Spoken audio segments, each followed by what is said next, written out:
Welcome to another episode of Technology for Independence with Christopher Cooley. Today he's going to be looking at common sense in dealing with individuals who are majorly visually impaired. So stay tuned.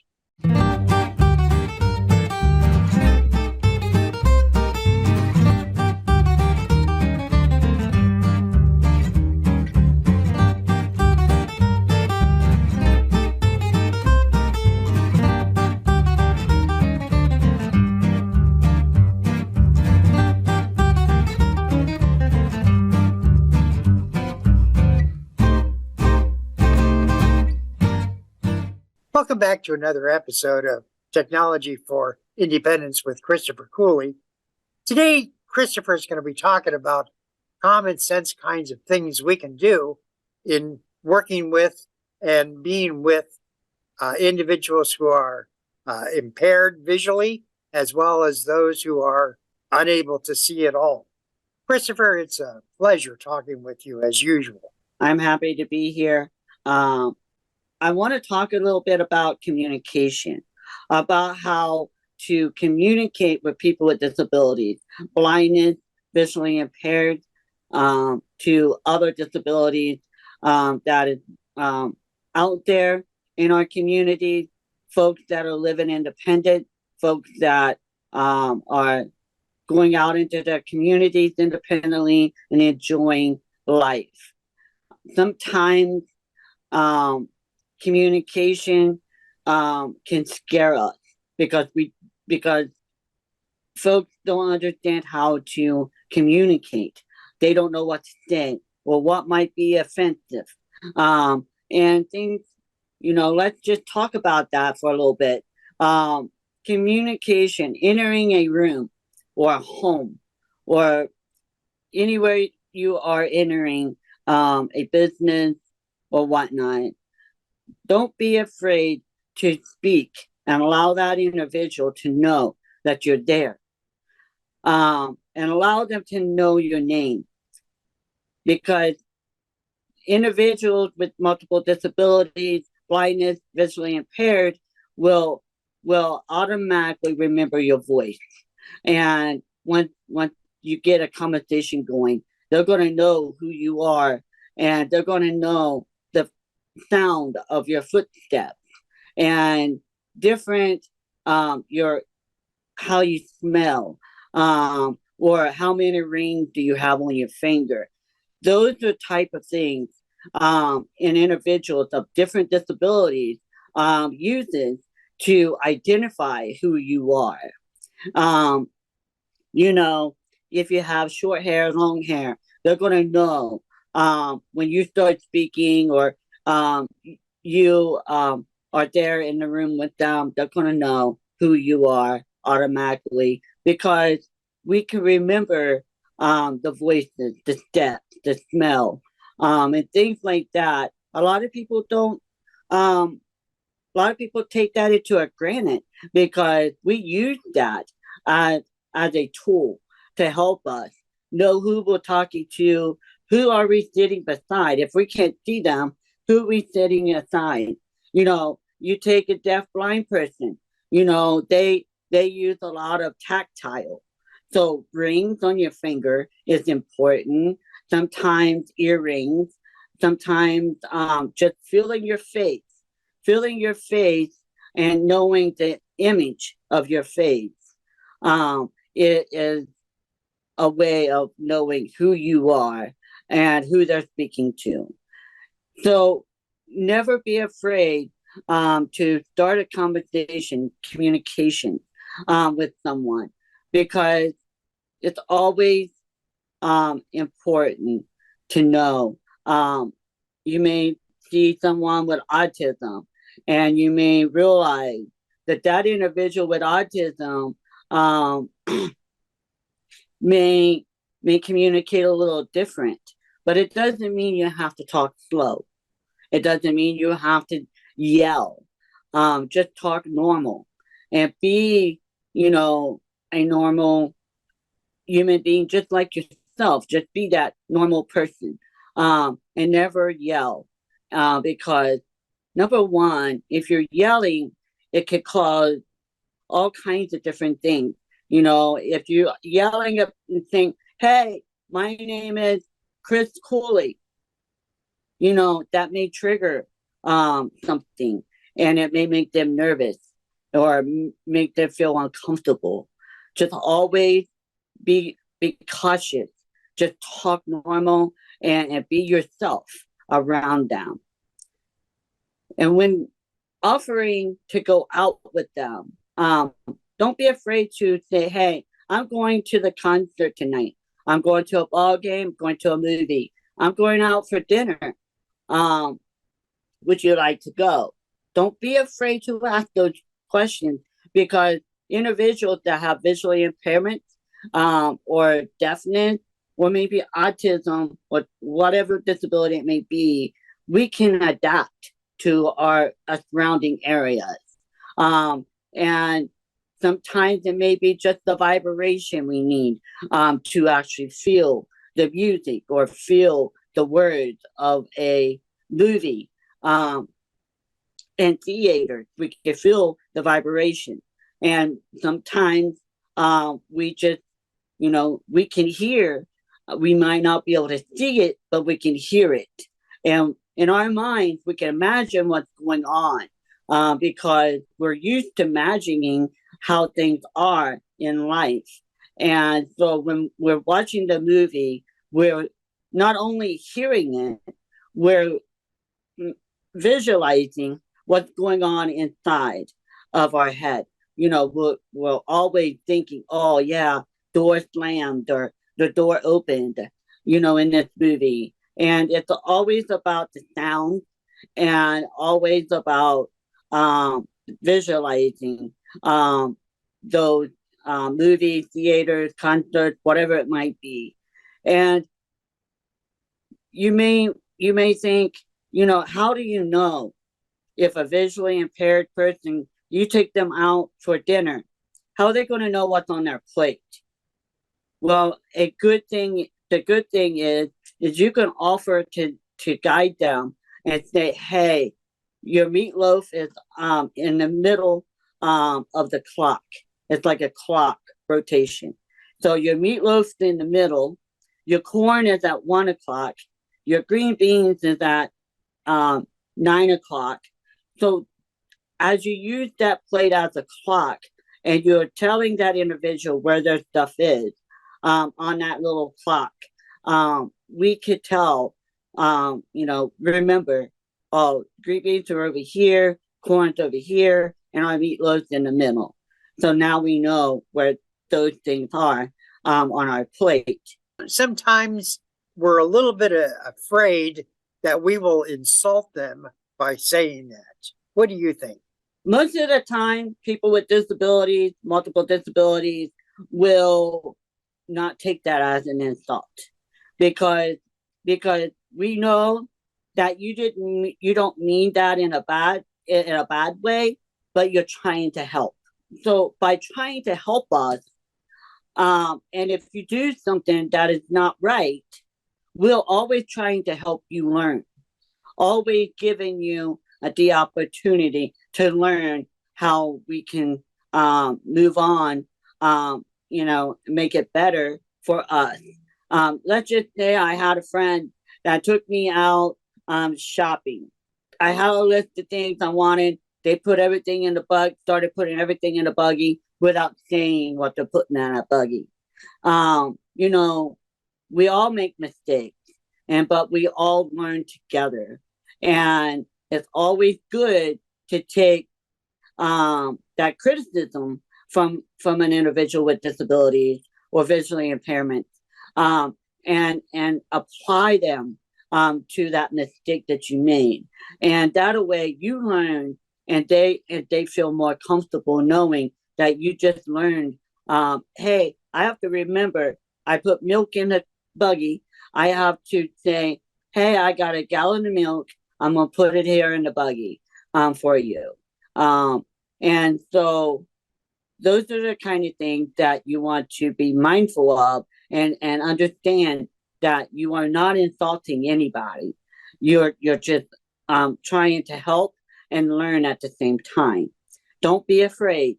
And if you're walking and with an individual that has a visually impairment or other disabilities, make sure you're always walking beside them or you're walking ahead of them. That way they can hear you as you are walking beside them or in front of you.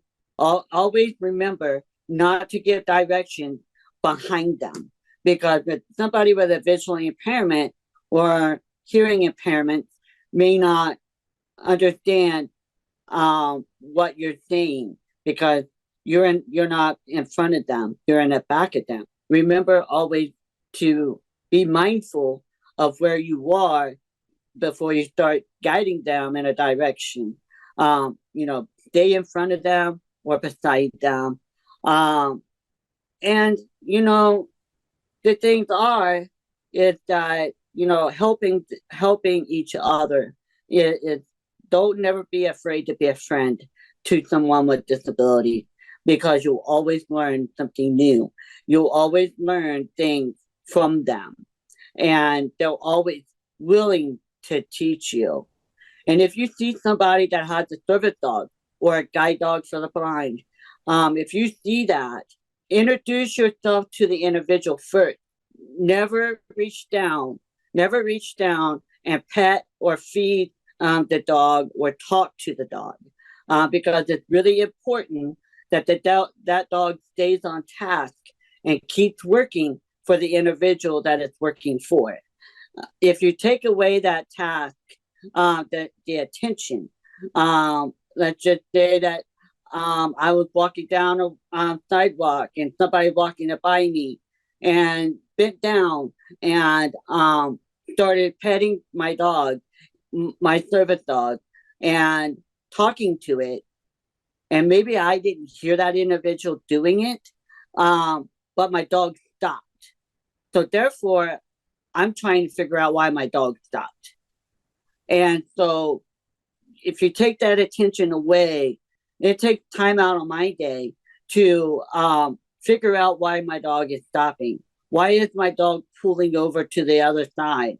And I know that a lot of people don't mean to, and they love animals, and so they want to talk and pet when they see a dog. But be mindful that that dog is working.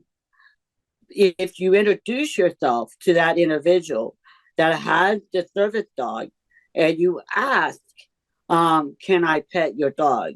Most of the time, a lot of folks will say, yeah, you can pet really quickly. And they may say, can I give your dog something to eat? I mean, I've been asked in a steakhouse before, can I give your dog a steak? Well, I always respond in a positive way, saying, yeah, just put it in a box, I'll take it home for her. That way, if I feel like it's something she shouldn't eat, then I won't allow her to eat it. But if it's something she can eat, then I'll let her eat it at home. That way she knows the boundary. She's going to get food at home, but not food out into the public. It's my understanding that sometimes if we're very, very friendly with the service animal, that later on, if you're walking down the street and the service animal sees you, sometimes it thinks, oh, there's my friend Patrick. And next thing you know, it's leading you across the street. That is very true. It can be. It can be. That's why it's always important to announce yourself to the individual before any reactions happen. That way, that individual knows how to take control of the situation. And if you know that dog's going to be, oh, hey, there's my friend Patrick across the street.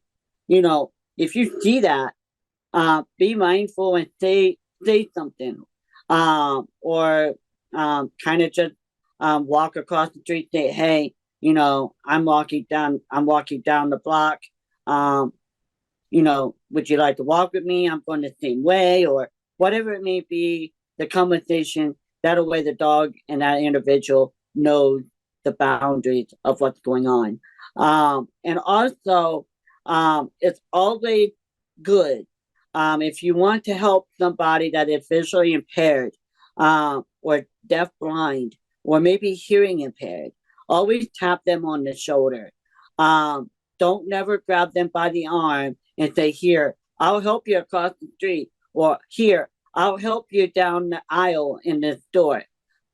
Don't grab them by the arm. Allow them to take a hold of your shoulder, or maybe take a hold of your elbow, and guide them. If they say, "Yes, I would like some help. Would you be willing to help me?" And let them take control, because you grabbing them can startle them. And if it's somebody with an autism or Down syndrome, it can startle them too much that they have an episode that is out of their control. So always be mindful when you're approaching someone that you would like to help them. And, a lot of people out there want to help. So it's mindful to know that just touch them on the shoulder or tap them on the shoulder. Be like, "Hey, can I help you?" And allow them to take control. Some may say, "Can you hold my hand?" Or elbow, "I'll hold on to your shoulder." And so those are great communication and things to remember. And when you're at the store, if you're walking in and you see someone with visual impairment, or maybe deaf and blind, always make sure that the door is closed. Because if that door isn't closed, then they're not going to know their destination ahead of them. Because when they get up to the door, they know, "Oh, I have to open that door and I'm going to enter into the store." And if you have the door open, then that door may indicate that they just need to keep on walking until they find the door. And they may not, they may get confused on where they are at that time. Always be mindful. Say, "Hey, here's the door. Would you like me to open it for you?" And if you're in an office or home, always make sure that the doors are open all the way or the doors are shut all the way. And remember that pathways need to be clear if you're having somebody with visual impairment, because they may not see everything that you have. Like my home, I only have one table in my living room. That's it. I know where everything is, so I know how to walk through my house without falling over something, or getting hurt. So it's really important to not be afraid to speak up and ask for help, if you can help them. And take, if they would like to go out on an outing with you, don't never be afraid to ask questions. I think also we should be mindful of steps, whether they're outside or inside, to never leave anything on the steps, because an individual won't see it. That is very true. That can be a hazard to people that have visual impairment, either if they're blind or deaf and blind. Steps are important to not to have anything on them, because they're used to going up and down those steps. If they're used to going up and down those steps, they know that it's all clear. But if you add something and you don't tell them, it could be a dangerous situation. Feel free in communicating. For instance, as we're walking, if we're side by side, there's nothing wrong with saying, "Hey, we got a curb about 3 or 4 steps away." So some people may feel that it's going to insult your intelligence. On the same token, it really helps that individual know what's coming up. We don't have to over identify things like, hey, there's a truck coming down the street, or there's a fire hydrant on the next block. But we can help them directly with little common sense kinds of things about what's in front of you. You are very right. That is true. Always be mindful. Those little helpful tips can be helpful.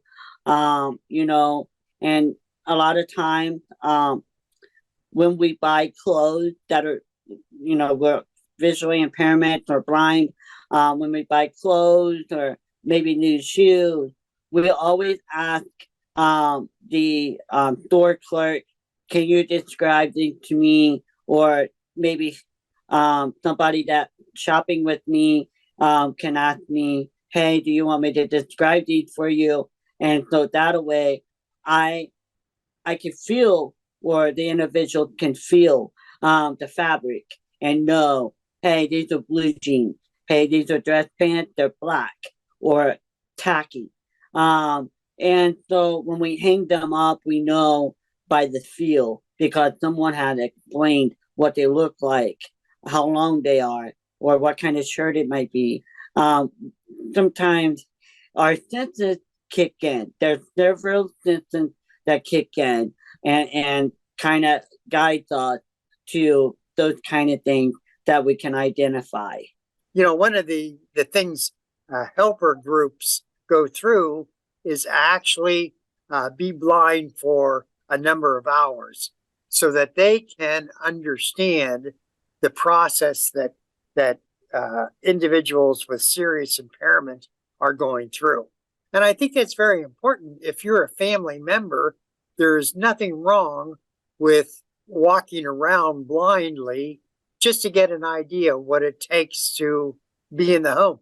If you take your fingers and put them over your eyes like this, some folks, that's all they can see. Some folks, if you put on just little tiny dots like this, that's all they can see. They can't see nothing else and see that way.